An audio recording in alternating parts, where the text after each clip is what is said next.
Hi friends, ನಿಮ್ಮೆಲ್ಲರಿಗೂ ಕೂಡ ನಿಮ್ಮದೇ ಆಗಿರ್ತಕ್ಕಂಥ ಯೂಟ್ಯೂಬ್ ಚಾನಲ್ ಸ್ಟಡಿ ವಿತ್ ಪರಶುರಾಮ್ಗೆ ಸ್ವಾಗತ ಅಂತ ಹೇಳ್ತಾ, ನಾಳೆ ನಡೀತಕ್ಕಂಥ PUC ದ್ವಿತೀಯ PUC ರಾಜ್ಯಶಾಸ್ತ್ರದ ಪೂರ್ವ ಸಿದ್ಧತಾ ಪರೀಕ್ಷೆಗಾಗಿ ಒಂದು ಮಾಡೆಲ್ ಕ್ವಶನ್ ಪೇಪರ್ ಒಂದನ್ನು ಆಲ್ರೆಡಿ ಬೋರ್ಡ್ ಅವರೇ ರಿಲೀಸ್ ಮಾಡಿದರು. ಅದೇ ಪ್ರಶ್ನೆ ಪತ್ರಿಕೆಯನ್ನು ನಾನು ನಿಮಗೆ ಶೇರ್ ಮಾಡ್ತಾ ಇದ್ದೀನಿ. ಚೆನ್ನಾಗಿ ನೋಡ್ಕೊಂಡು ಹೋಗಿ, ಯಾಕೆಂದರೆ ಪ್ರಶ್ನೆಗಳು ಏನಾಗ್ತಾ ಇದ್ದಾವಪ್ಪ ಅಂದರೆ ರಿಪೀಟ್ ಆಗ್ತಾ ಇದ್ದಾವೆ. ಆಲ್ರೆಡಿ ನಾನು ನಿಮಗೆ ಎರಡನೇ ಸೆಟ್ನ ಕ್ವಶನ್ ಪೇಪರನ್ನು ಮುಂಚೆ ಹಾಕಿದ್ದೀನಿ, ಅದರ ಲಿಂಕನ್ನು ಕೊಡ್ತೀನಿ. ತುಂಬ ಮೋಸ್ಟ್ ಇಂಪಾರ್ಟೆಂಟ್ ಆಗಿರ್ತಕ್ಕಂಥ ವಿಡಿಯೋ ಇದೆ. ನಿಮ್ಮ ಆ್ಯನ್ಯುವಲ್ ಎಕ್ಸಾಮ್ಗೂ ಕೂಡ ಇದೇ ರೀತಿಯ ವಿಡಿಯೋಗಳು ಬರ್ತವೆ. ವಿಡಿಯೋನ ಲೈಕ್, ಶೇರ್ ಮತ್ತು ಸಬ್ಸ್ಕ್ರೈಬ್ ಮಾಡೋದನ್ನು ಮಾತ್ರ ಮರೆಯದಿರಿ ಅಂತ ಹೇಳ್ತಾ ಈ ವಿಡಿಯೋವನ್ನು ಶುರು ಮಾಡೋಣ. ಪ್ರಶ್ನೆ ಪತ್ರಿಕೆ ಹೇಗಿದೆ ಅಂತ ನೋಡೋಣ. ಮರುಮತದಾನದ ವಿಷಯಕ್ಕೆ ಸಂಬಂಧಿಸಿದಂತೆ ಕೆಳಗಿನ ಯಾವ ಹೇಳಿಕೆ ಸರಿಯಾಗಿದೆ ಅಂತ ಕೇಳಿದ್ದಾರೆ. ಅದರಲ್ಲಿ ಏನಿದೆ ಅಂತಂದರೆ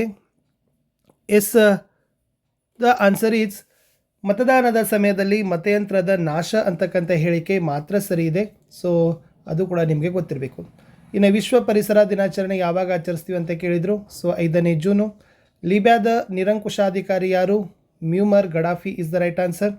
ಚಿತ್ರದಲ್ಲಿ ಒಂದು ಸಂಘಟನೆಗೆ ಕೊಟ್ಟಿದ್ದರು, ಒಂದು ಲೋಗೋ ಇದೆ. ಅದು ಯಾವುದಪ್ಪ ಅಂತಂದರೆ ವಿಶ್ವಸಂಸ್ಥೆಗೆ ಸಂಬಂಧಪಟ್ಟಂತೆ ಚಿತ್ರ ಇತ್ತು. ಇನ್ನು ಕೆಳಗಿನ ಯಾವ ಹೇಳಿಕೆ ಸೂಕ್ತವಾಗಿದೆ ಅಂತ ಕೇಳಿದರು. ಇದರಲ್ಲಿ ಜವಾಹರ್ಲಾಲ್ ನೆಹರು ಮತ್ತು ಚೌ ಎನ್ ಲಾಯ್ ಅವರೇ ಪಂಚಶೀಲ ತತ್ವಕ್ಕೆ ಸಹಿಯನ್ನು ಮಾಡಿದರು. ಇನ್ನು ಬಿಟ್ಟ ಸ್ಥಳಗಳನ್ನು ತುಂಬಿತ್ತು. ಡ್ಯಾಶ್ ರವರು ತಾವು ಆಯ್ಕೆಯಾಗಿ ಬಂದ ಪಕ್ಷವನ್ನು ಬಿಟ್ಟು ಬೇರೆ ಪಕ್ಷಕ್ಕೆ ಸೇರಿದಾಗ ಪಕ್ಷಾಂತರ ನಿಷೇಧ ಕಾಯ್ದೆ ಅನುಸಾರ ಶಾಸನಸಭಾ ಸದಸ್ಯತ್ವ ಕಳೆದುಕೊಳ್ಳೋದಿಲ್ಲ ಅಂತ ಕೇಳಿದರು. Speaker is the right answer. Dash ರಂದು ಜೈವಿಕ ವೈವಿಧ್ಯ ಕಾಯ್ದೆ ಜಾರಿಗೆ ಬಂದಿತ್ತು 2002. ಡ್ಯಾಶ್ ರವರು ಅಸ್ಮಿತೆ ರಾಜಕಾರಣವನ್ನು ಗುರುತಿಸಿದರು. ಎಲ್ಲಿ ಕಾಫ್ಮೇನ. ಅಂತಾರಾಷ್ಟ್ರೀಯ ನ್ಯಾಯಾಲಯ ಡ್ಯಾಶ್ನಲ್ಲಿದೆ. ಹೇಗ. CHOGMನ ನಾಯಕತ್ವ ಯಾವ ದೇಶ ವಹಿಸಿದೆ? England is the right answer. ಹೊಂದಿಸಿ ಬರೆದಿದ್ದಾರೆ. ಬೌಂಡರಿ ಕಮಿಷನ್ ಬಂದುಬಿಟ್ಟು ಸರ್ ಸಿರಿಲ್ ರ್ಯಾಡ್ಕ್ಲಿಫ್ ಇದ್ದಾರೆ. ಲಾಲ್ ಬಹದ್ದೂರ್ ಶಾಸ್ತ್ರಿ ಅಕಾಡೆಮಿ ಮಸ್ಸೂರಿಯಲ್ಲಿದೆ. ಭಯೋತ್ಪಾದನೆ ಪದದ ಅರ್ಥ ಟೆರರ್. ಇನ್ನು 24ನೇ ಅಕ್ಟೋಬರ್ 1945 ಅದು ವಿಶ್ವಸಂಸ್ಥೆ. ಇನ್ನು ಮೂಕ ನಾಯಕ doctor BR Ambedkar is the right answer. 1 marker question. Operation polo ಎಂದರೇನು ಅಂತ ಕೇಳಿದರು. ಹೈದರಾಬಾದ್ ಸಂಸ್ಥಾನ ಭಾರತ ಒಕ್ಕೂಟದಲ್ಲಿ ಸೇರ್ಪಡೆ ಮಾಡಲಾದ ಪೊಲೀಸ್ ಕಾರ್ಯಾಚರಣೆ ಹೆಸರೇ ಆಪರೇಷನ್ ಪೋಲೋ. ಇನ್ನು ಪಶ್ಚಿಮ ಘಟ್ಟ ಚಳವಳಿಯನ್ನು ಯಾರು ಆರಂಭಿಸಿದರು ಅಂತ ಕೇಳಿದರು. ಅಲ್ಲಿನ ಕರ್ನಾಟಕದ ಮಲೆನಾಡು ಪ್ರದೇಶದ ಜನರು ಇಸ್ ದಿ ರೈಟ್ ಆನ್ಸರ್. ಜಿಲ್ಲೆಯಲ್ಲಿ ಮಾನವ ಹಕ್ಕುಗಳನ್ನು ರಕ್ಷಿಸುವ ಮುಖ್ಯಸ್ಥರು ಯಾರು? ಜಿಲ್ಲಾಧಿಕಾರಿ. LACಯನ್ನು ವಿಸ್ತರಿಸಿ ಬರಬೇಕು. ಲ್ಯಾಂಡ್ ಆಫ್ ಆ್ಯಕ್ಚುವಲ್ ಕಂಟ್ರೋಲ್ ಅಂತಾರೆ. ಭಗಬಂಧು ಅಂತ ಯಾರನ್ನು ಕರೀತಾರೆ? Sheikh Mujibur Rahman is the right answer. 2 marker question. ರಾಜ್ಯವೇ ಚುನಾವಣಾ ವೆಚ್ಚವನ್ನು ಭರಿಸೋದು ಎಂದರೇನು ಅಂತ ಕೇಳಿದರು. ಚುನಾವಣೆಯಲ್ಲಿ ಸ್ಪರ್ಧಿಸಲು ಮಾನ್ಯತೆ ಪಡೆದ ರಾಜಕೀಯ ಪಕ್ಷಗಳಿಗೆ ಚುನಾವಣಾ ಸಮಯದಲ್ಲಿ ವಾಹನಗಳಿಗೆ ಇಂಧನ, ಮೈಕ್, ಕರೆಪತ್ರ, ಪತ್ರಿಕೆಗಳಲ್ಲಿ ಪ್ರಕಟಣೆ, ಎಲೆಕ್ಟ್ರಾನ್ ಮಾಧ್ಯಮಗಳಲ್ಲಿ ಪ್ರಚಾರ ಮುಂತಾದವುಗಳಿಗೆ ಚುನಾವಣಾ ವೆಚ್ಚವನ್ನು ರಾಜ್ಯಗಳೇ ಭರಿಸ್ತವೆ. ಇನ್ನು ಕೇಂದ್ರ ಸೇವೆಗಳಿಗೆ 2 ಉದಾಹರಣೆಗಳನ್ನು ಕೇಳಿದರು. ಅದರಲ್ಲಿ ಭಾರತೀಯ ವಿದೇಶಾಂಗ ಸೇವೆ, ಭಾರತೀಯ ಅಂಚೆ ಸೇವೆ, IFS, IPS. ಇನ್ನು ಕೇಂದ್ರ ಲೋಕಸೇವಾ ಆಯೋಗದ ಪದಚ್ಯುತಿ ವಿಧಾನವನ್ನು ಕೇಳಿದರು. ಇಲ್ಲಿ ಕೇಂದ್ರ ಲೋಕಸೇವಾ ಆಯೋಗದ ಸದಸ್ಯರು ಅವರ ದುರ್ನಡತೆಯ ಆಧಾರದ ಮೇಲೆ ಸುಪ್ರೀಂ ಕೋರ್ಟ್ ವಿಚಾರಣೆ ಮುಗಿದ ನಂತರ ರಾಷ್ಟ್ರಪತಿಗಳ ಆದೇಶದ ಮೇರೆಗೆ ಮಾತ್ರ ಅಧಿಕಾರದಿಂದ ವಜಾಗೊಳಿಸಬಹುದು. ಇನ್ನು ಡಾಕ್ಟರ್ BR ಅಂಬೇಡ್ಕರ್ ಅವರ 3 ಜನಪ್ರಿಯ ವಾಣಿಗಳನ್ನು ಕೇಳಿದರು. ಶಿಕ್ಷಣ, ಸಂಘಟನೆ, ಹೋರಾಟ. ಕೆಳಗಿನ ಚಿತ್ರವನ್ನು ಉಲ್ಲೇಖಿಸಿ ಕಡ್ಡಾಯ ಶಿಕ್ಷಣದ ಅರ್ಥ ಬರೀಬೇಕು. ಏನಪ್ಪ ಅಂದರೆ 6ರಿಂದ 14 ವರ್ಷದೊಳಗಿನ ಎಲ್ಲ ಮಕ್ಕಳು ಕಡ್ಡಾಯವಾಗಿ ಶಿಕ್ಷಣ ಪಡೆಯುವುದೇ ಕಡ್ಡಾಯ ಶಿಕ್ಷಣದ ಹಕ್ಕು. ಇನ್ನು NDA ಮೈತ್ರಿಕೂಟದ 2 ರಾಜಕೀಯ ಪಕ್ಷ ಕೇಳಿದರು. BJP, TDP, JDU. ಇನ್ನು ಅಂತಾರಾಷ್ಟ್ರೀಯ ಸಂಬಂಧಕ್ಕೆ ವ್ಯಾಖ್ಯೆಯನ್ನು ಬರಲಿಕ್ಕೆ ಕೇಳಿದರು. ಇಲ್ಲಿ ಪಾಮರ್ ಮತ್ತು ಪರ್ಕಿನ್ಸ್ ಅವರ ಪ್ರಕಾರ ಅಂತಾರಾಷ್ಟ್ರೀಯ ಸಂಬಂಧಗಳ ಅಧ್ಯಯನ ಎಂಬುದು ಸಮಸ್ಯೆಯನ್ನು ಸುಧಾರಿಸಬಲ್ಲ ಒಂದು ವಿಜ್ಞಾನವಲ್ಲ, ಇದೊಂದು ಉತ್ತಮವಾದಂಥ ಸಮಸ್ಯೆಗಳ ಪರಿಹಾರ ಹುಡುಕಬಲ್ಲ ಉದ್ದೇಶ ಮತ್ತು ಕ್ರಮಬದ್ಧ ಸಿದ್ಧಾಂತವಾಗಿದೆ ಅಂತ ಬರೀರಿ. ಇನ್ನು ಪೆರಿಸ್ಟ್ರೋಯಿಕ್ ಮತ್ತು ಗ್ಲಾಸ್ನಾಸ್ಟ್ ಅಂದರೆ ಏನಂತ ಕೇಳಿದರು. ಪೆರಿಸ್ಟ್ರೋಯಿಕ್ ಅಂದರೆ ಪುನರ್ರಚನೆ, ಗ್ಲಾಸ್ನಾಸ್ಟ್ ಅಂದರೆ ಮುಕ್ತತೆ. 5 ಮಾರ್ಕರ್ ಕ್ವಶನ್ಸ್ಗಳನ್ನು 1.5ದಿಂದ 2 ಪೇಜ್ ಬರೀಬೇಕು. PTK ವಿಷಯದ ವಿವರಣೆ, ಉಪಸಂಹಾರ ಇರಬೇಕು. ಇಲ್ಲಿ ಜುನಾಗಢ್, ಹೈದರಾಬಾದ್ ಮತ್ತು ಕಾಶ್ಮೀರದ ವಿಲೀನತೆ ಕುರಿತು ಬರೀರಿ ಅಂತ ಕೇಳಿದರು. ಆಲ್ರೆಡಿ ಯಾವ ಥರನಾಗಿ ಜುನಾಗಢನ್ನು ವಿಲೀನ ಮಾಡಿದ್ದಾರೆ ಅಂತ ಕೇಳಿದ್ದಾರೆ. ಅದನ್ನು ಕೂಡ ನೋಡ್ಕೊಡ್ರಿ. ಇನ್ನು ಹೈದರಾಬಾದ್ ಬಗ್ಗೆನೂ ಕೊಟ್ಟಿದ್ದು. ಅದು ಕೂಡ ಒಂದು 8 ಪಾಯಿಂಟ್ಸು. ಇನ್ನು ಲಾಸ್ಟ್ ಕಾಶ್ಮೀರದಲ್ಲಿ ವಿಲೀನದ ಪ್ರಕ್ರಿಯೆಗಳನ್ನು ಕೊಟ್ಟಿದ್ದರು. ಅದನ್ನು ಕೂಡ ಸ್ವಲ್ಪ ನೀವು ಪಾಸ್ ಮಾಡಿ ನೋಡಿಕೊಂಡು ಪ್ರಿಪೇರ್ ಆಗಿರಿ. ಇನ್ನು ರಾಜ್ಯಗಳ ಪುನರ್ ಆಚರಣೆಗೆ ಭಾಷೆಯೇ ಆಧಾರವಾಗಿರಬೇಕೆಂಬುದಕ್ಕೆ ಕಾರಣಗಳನ್ನು ಕೊಡಿ ಅಂತ ಕೇಳಿದರು. ಇಲ್ಲಿ ಮುಖ್ಯವಾಗಿರ್ತಕ್ಕಂಥದ್ದನ್ನು ನೀವು ಏನು ಬರೀಬೇಕಾಗಿತ್ತಪ್ಪ ಅಂದರೆ ಕಾರಣಗಳನ್ನು ಬರೀಬೇಕು. ಅದನ್ನು ಕೂಡ ಇಲ್ಲಿ ಮೋತಿಲಾಲ್ ನೆಹರು ಸಮಿತಿಯವ್ರ ಬಗ್ಗೆ ಕೊಟ್ಟಿದ್ದರು. ಅದು ಕೂಡ ಪಾಯಿಂಟ್ಸ್ಗಳನ್ನು ಕೊಟ್ಟಿದ್ದಾರೆ. ಸೊ ಧಾರ ಆಯೋಗ, JVP ಸಮಿತಿ ಅದ್ರ ಬಗ್ಗೆ ಎಲ್ಲ ಉಲ್ಲೇಖವನ್ನು ಮಾಡಿರಿ. ಇನ್ನು ರಾಜ್ಯ ಮುಖ್ಯ ಕಾರ್ಯದರ್ಶಿಯ ಕಾರ್ಯಗಳನ್ನು ಕೇಳಿದರು. ಸೊ ಇವರು ಮುಖ್ಯಮಂತ್ರಿಗೆ ಸಲಹೆಗಾರರಾಗಿರ್ತಾರೆ. ಫಸ್ಟ್ ಕಾರ್ಯ ಇವರು ಸಂಪುಟದ ಕಾರ್ಯದರ್ಶಿ ಅಂತಲೇ ಕೇಳಿರ್ತಾರೆ. ಅಂದರೆ ಸಚಿವ ಸಂಪುಟ ಸಭೆಯಲ್ಲಿ ಹಾಜರಿರುವ ಏಕೈಕ ಅಧಿಕಾರಿ. ಇನ್ನು ಸಂಪೂರ್ಣ ಸಚಿವಾಲಯದ ಸಾಮಾನ್ಯ ಮೇಲ್ವಿಚಾರಣೆ ಮತ್ತು ನಿಯಂತ್ರಣವನ್ನು ಹೊಂದಿರ್ತಾರೆ. ಇತರೆ ಕಾರ್ಯದರ್ಶಿಗಳು ನಿರ್ವಹಿಸದ ಜವಾಬ್ದಾರಿ ಕಾರ್ಯಗಳನ್ನು ಇವರು ಗಮನಿಸ್ತಾ ಇರ್ತಾರೆ. ಎಲ್ಲ ಕಾರ್ಯದರ್ಶಿಗಳ ಮುಖ್ಯಸ್ಥರಾಗಿರ್ತಾರೆ. ರಾಜ್ಯದ ಸದಸ್ಯತ್ವ ಪಡೆದಿರುವ ವಲಯ ಕೌನ್ಸಿಲ್ಗಳ ಮೂಲಕ ಕ್ರಮಾನುಗತ ಆಧಾರದ ಮೇಲೆ ಕಾರ್ಯದರ್ಶಿ ಸಿಬ್ಬಂದಿಗಳ ಮೇಲೆ ಸಂಪೂರ್ಣ ನಿಯಂತ್ರಣ, ರಾಜ್ಯ ಮತ್ತು ಕೇಂದ್ರ ರಾಜ್ಯ ಸರ್ಕಾರಗಳ ನಡುವೆ ಸಂಪರ್ಕದ ಸೇತುವೆ, ಆಮೇಲೆ ಭಾರತ ಸರ್ಕಾರದಿಂದ ಬರ್ತಕ್ಕಂಥ ಎಲ್ಲ ಪ್ರಮುಖವಾದ ರಹಸ್ಯ ಮಾಹಿತಿಗಳನ್ನು ಪಡೆದುಕೊಂಡು ಮುಖ್ಯಮಂತ್ರಿಗೆ ತಲುಪಿಸ್ತಾರೆ. ಇನ್ನು ಅವೈಜ್ಞಾನಿಕ ಭೂ ಸ್ವಾಧೀನದ ಕುರಿತು ಬರೆಯಿರಿ ಅಂತ ಕೇಳಿದರು. ಸೊ ಇದು ಕೂಡ ಮೋಸ್ಟ್ ಇಂಪಾರ್ಟೆಂಟ್ ಆಗಿರ್ತಕ್ಕಂಥ ಪ್ರಶ್ನೆ. ಆಲ್ರೆಡಿ ಎಲ್ಲ ಪಾಯಿಂಟ್ಸ್ಗಳನ್ನು ನೋಡ್ಕೊಡ್ರಿ. ಎಸ್. ಇನ್ನು ರಾಷ್ಟ್ರ ನಿರ್ಮಾಣದ ವಿವಿಧ ಅಗತ್ಯಾಂಶಗಳು ಇದು ಯಾವತ್ತೂ ಕೂಡ ಕೇಳ್ತಾರೆ. ಸೊ ಫಸ್ಟ್ ಬರಬೇಕು ಜನತೆಯ ಬೆಂಬಲ, ಉತ್ತಮ ಆಡಳಿತ, ಸಮರ್ಥ ನಾಯಕತ್ವ, ರಾಜಕೀಯ ಸಂಸ್ಕೃತಿ, ಅಧಿಕಾರದ ಹಂಚಿಕೆ. 5 ಪಾಯಿಂಟ್ಸ್ ಪರ್ಫೆಕ್ಟ್ ಮಾಡಿಕೊಡ್ರಿ. ಸೊ ನಿಮ್ಮ ಎಕ್ಸಾಮ್ಗೆ ಬರ್ತದೆ. ಪ್ರತಿಯೊಂದು ಪಾಯಿಂಟ್ಸ್ಗಳನ್ನು ನೀವು ನಿಮ್ಮದೇ ಆಗಿರ್ತಕ್ಕಂಥ ಮಾತುಗಳಲ್ಲಿ ಒಂದು 3-4 ಲೈನ್ಸಲ್ಲಿ ನೀವು ಏನು ಮಾಡಬೇಕಾಗಿತ್ತಂದರೆ ಎಕ್ಸ್ಪ್ಲನೇಷನನ್ನು ಮಾಡಬೇಕಿತ್ತು. ಇನ್ನು ಅಸ್ಮಿತೆ ರಾಜಕಾರಣದ ಉದಯಕ್ಕೆ ಕಾರಣವಾಗಿರುವ ಅಂಶಗಳನ್ನು ಕೇಳಿದರು. ಸೊ ಫಸ್ಟ್ ಅಸ್ಮಿತೆ ಅಂದರೆ ಏನು ಬರ್ಕೊಡ್ರಿ. ಇದು ರಾಜಕಾರಣವೆಂಬುದು ಒಂದು ಸ್ವಂತ ವಿಧಾನ.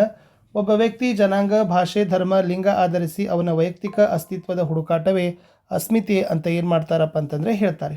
ಓಕೆನಾ. ಆಮೇಲೆ ಇದನ್ನು ಯಾವ ಥರನಾಗಿರ್ತಕ್ಕಂಥ ಉಗಮವಾಯಿತು ಕಾಫ್ಮನ್ ಅವರ ಪ್ರಕಾರ ಅನ್ನೋದನ್ನು ಬರೀರಿ. ಮುಖ್ಯವಾಗಿರ್ತಕ್ಕಂಥ ಕಾರಣ ಇಲ್ಲಿದೆ. ಅಂದರೆ ದುರಾಡಳಿತಕ್ಕೆ ಒಳಗಾದ ಒಂದು ಪ್ರದೇಶದ ಜನರ ಆರ್ಥಿಕ ದುಸ್ಥಿತಿ.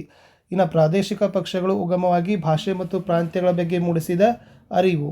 ಇನ್ನು ಅತಿಯಾದ ಬಡತನ, ಶೋಷಣೆ ಮತ್ತು ಅವಕಾಶದ ವಂಚನೆ, ಸಾಂಸ್ಕೃತಿಕ ನೆಲೆಗಟ್ಟನ್ನು ಹಾಳು ಮಾಡೋದು, ಉನ್ನತ ಜೀವನ ಶೈಲಿ, ನೈಸರ್ಗಿಕ ಸಂಪತ್ತಿನ ಅಸಮಾನ ಹಂಚಿಕೆ, ಶಿಕ್ಷಣ ಮತ್ತು ಉದ್ಯೋಗದಲ್ಲಿ ಪ್ರಾಮುಖ್ಯತೆ ಕಳೆದುಕೊಳ್ಳೋ ಭೀತಿ ಅಂತಕ್ಕಂಥ ಪಾಯಿಂಟ್ಸ್ಗಳನ್ನು ಬರೀರಿ.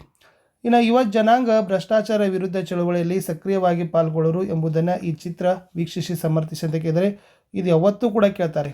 ಯುವ ಜನಾಂಗ ಭ್ರಷ್ಟಾಚಾರವನ್ನು ನಿರ್ಮೂಲನೆ ಮಾಡಲಿಕ್ಕೆ ಏನೆಲ್ಲ ಮಾಡ್ತದೆ ಅಂತ ಕೇಳಿದ್ರು. ಫಸ್ಟ್ ಬರೀತಕ್ಕಂಥದ್ದು ಶಿಕ್ಷಣ, 2ನೇದು ನೈತಿಕತೆ, 3ನೇದು ಕಾರ್ಯ ಮತ್ತು ಗುರಿಗಳು, 4 ಮಾದರಿ ವ್ಯಕ್ತಿತ್ವ, 5 ಯುವ ಆಂದೋಲನ ಅನ್ನೋದನ್ನು ಬರೀರಿ.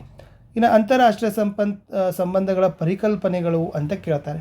ಸೊ ಫಸ್ಟ್ ಅಂತಾರಾಷ್ಟ್ರೀಯ ಸಂಬಂಧದ ಅರ್ಥ ಇದು ಅಂತಾರಾಷ್ಟ್ರೀಯ ವ್ಯವಸ್ಥೆಗಳಿಗೆ ರಾಷ್ಟ್ರಗಳ ನಡುವೆ ಅಥವಾ ವಿವಿಧ ಸಂಘಟನೆಗಳ ನಡುವೆ ಉಂಟಾಗುವ ಪ್ರಕ್ರಿಯೆಯ ಅಧ್ಯಯನ. ಸೊ ಇದರಲ್ಲಿ ಮುಖ್ಯವಾಗಿ ಬರೋದು ರಾಜ್ಯದ ಪರಮಾಧಿಕಾರ, ರಾಷ್ಟ್ರೀಯ ಶಕ್ತಿ, ರಾಷ್ಟ್ರೀಯ ಹಿತಾಸಕ್ತಿ, ಶಕ್ತಿಬನ, ದ್ರವೀಕರಣ ಮತ್ತು ರಾಷ್ಟ್ರಾಧಿಪತ್ಯ, ಶಕ್ತಿ ಸಮತೋಲನ.